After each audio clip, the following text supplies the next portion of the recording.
तेव्हा question number 3 काय बदल आहे जरा चेक करायचा. क्वेश्चन नंबर 3 मध्ये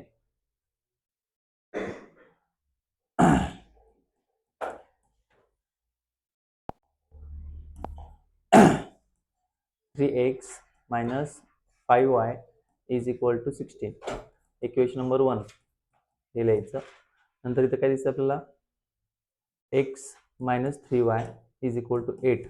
इक्वेशन नंबर किती आहे? 2 आहे. आता आपल्याला चेक काय करायचं आहे, गट समान आहेत का बघायचं. इथं 5y आहे, इथं 3y, गट समान नाही. इथं 3x आणि इथं किती आहे? x आहे. मग ह्या x ला आपण 3x करू शकतोय. इथं किती आहे? 3x. इथे किती आहे? x. ह्या x ला आपण किती करू शकतोय? 3x करू शकतोय. कसं? ह्याला सगळ्याला कितीने गुणायचं? सगळ्याला कितीने गुणायचं? 3 ने गुणायचं. मग आपण काय म्हणणार? ह्याला आपण काय करायचं? 3 ने गुणायचं. मग 3 ने गुणल्यावर काय झालं? 3x. पुढे काय झालं? 3 त्रिक 9y आणि 3 आठे 24. आणि कंसात तुम्ही कारण लिहू शकताय. काय केलं आपण?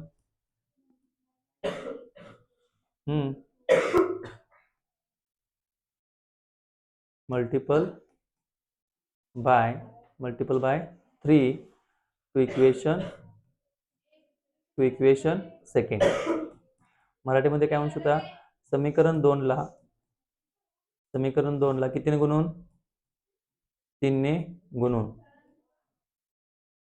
हे 3 ने गुणून आलं, लक्षात ठेवा. इथं वरती पण हेडलाईन तुम्ही हे ओळ वरती अशी आडवी लिहू शकता. तर यामध्ये हे नवीन इक्वेशन मिळालं. इक्वेशन नंबर किती मिळालं आपल्याला?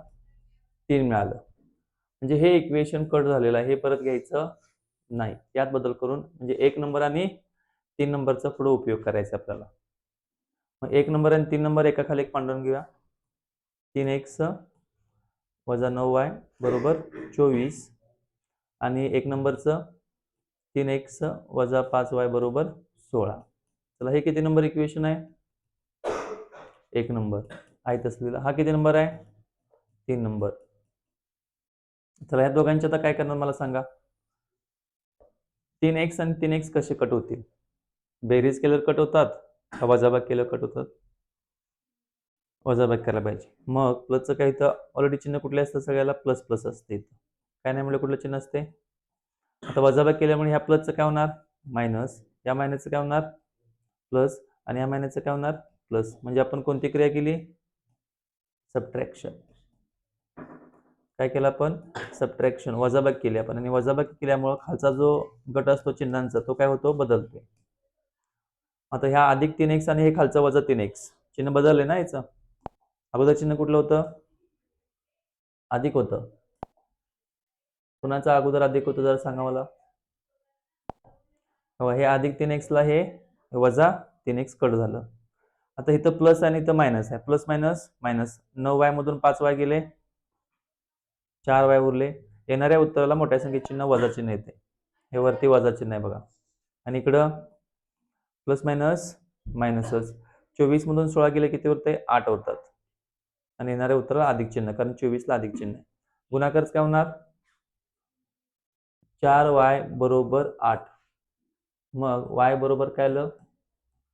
8/4 आलं. मग 4 एके 4, 4 दुनी 8. y बरोबर 2 आलं. आणि हे वजा चिन्ह इकडे जाते. म्हणजे y बरोबर काय आलं उत्तर? वजा 2. एक संख्या आपल्याला मिळाली. आलेली संख्या कुठे ठेवायची आता? सगळ्यात सोपं कुठलं वाटतं आपल्याला? समीकरण 2 वाटते. मग या put y is equal to -2 in equation 2. y बरोबर 2 ही किंमत कुठे ठेवू? किंमत समीकरण 2 मध्ये ठेवा. कुठे ठेवायचे? समीकरण 2 मध्ये ठेवायचे. समीकरण 2 काय आहे जरा सांगा. इथं काय समीकरण 2? x वजा 3y बरोबर 8. मग x आपल्याला मिळाले का नाही मिळालं? मग x आहे तेच ठेवायचं. वजा 2 मिळाले. y ची किंमत किती आहे? वजा 2. 3 गुणिले वजा 2 बरोबर 8. 3 गुणिले वजा 2 बरोबर किती आले? 8. मायनस मायनस काय होते? प्लस. 3 दोन्ही 6 बरोबर 8. अधिक 7 इकडे काय होते? वजा 6, 8 वजा 6 म्हणजे x बरोबर तुमचं किती आलं 2 आलेलं आहे. आणि y बरोबर किती आलं तुमचं उत्तर.